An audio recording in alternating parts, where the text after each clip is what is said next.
Dan untuk mengetahui perkembangan pembangunan LRT di Jakarta, kita langsung bergabung dengan reporter Riyad Nur Hidayat dan juru kamera Irham di Rasuna Said Kuningan, Jakarta Selatan. Ya Riyad, kapan pembangunan proyek LRT ini akan mulai dikerjakan dan mana saja jalan-jalan di ibu kota yang akan dilintasi oleh LRT ini?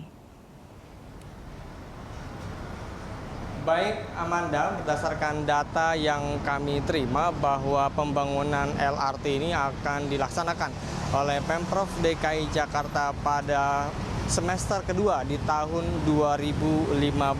Dan untuk mengerjakan proyek LRT ini, pemerintah melalui Kementerian Usaha Milik Negara atau BUMN telah menunjuk PT Adikarya sebagai pelaksana pembangunan.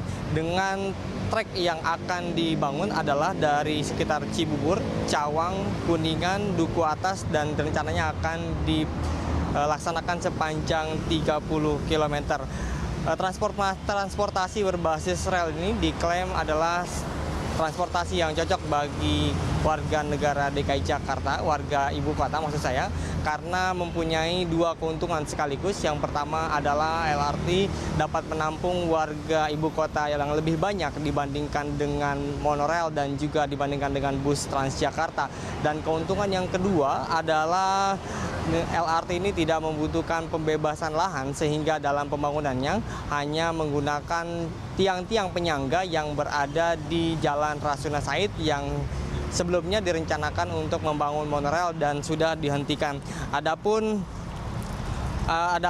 jalur yang akan dibangun LRT ini adalah 7 rute tersebut adalah Kebayoran Lama, Kelapa Gading sepanjang 21,6 km, kemudian Tanah Abang Pulau Mas sepanjang 17,6 km, Joglo Tanah Abang sepanjang 17 km, dan Puri Kembangan Tanah Abang sepanjang 9,3 km, Pesing Kelapa Gading sepanjang 20,7 km, Pesing Bandara Soekarno-Hatta 18 km, dan yang terakhir adalah Cempaka Putih Ancol sepanjang 10 km. Amanda.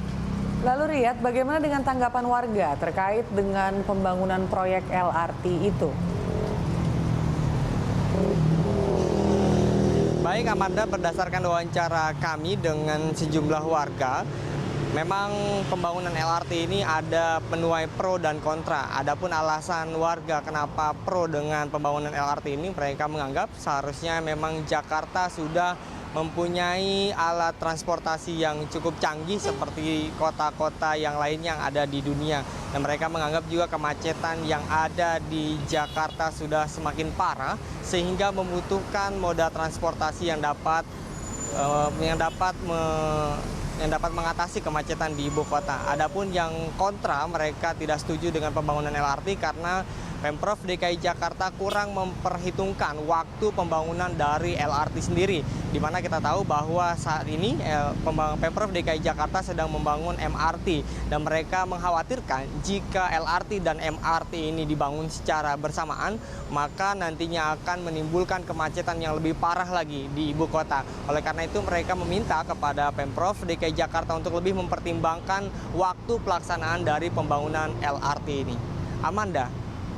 Baik, rencana pembangunan LRT oleh pemerintah Indonesia menuai banyak pro dan kontra. Terima kasih Riyad atas laporannya. Demikian laporan Riyad Nur Hidayat dan juru kamera Irham di Rasuna Said Kuningan, Jakarta Selatan.